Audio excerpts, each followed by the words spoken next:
One of the things I like to do is to shoot portraits of people. I don't do it as often as I'd like to, but there is a real challenge in that. And the challenge for me is trying to capture something of the personality of that person in that portrait.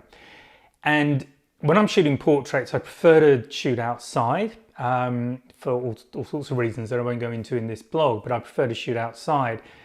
But that begs the question of what are the best weather conditions to choose? Well, some people would think bright sunshine is good because you've got nice bright light, but in fact I would suggest it isn't, that the best days are really where you've got a strong overcast. So it might appear to be quite a dull day. The reason though that I suggest that you choose those days is that you've got that softer lighting and it's also much more even.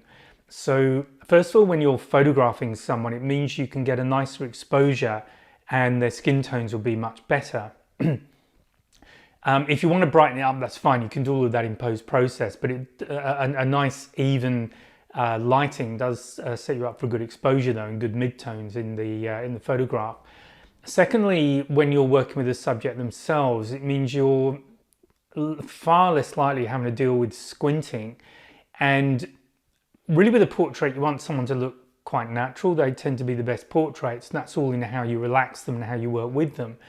But if you've got someone who's constantly squinting into bright sunlight, that really isn't that good a portrait.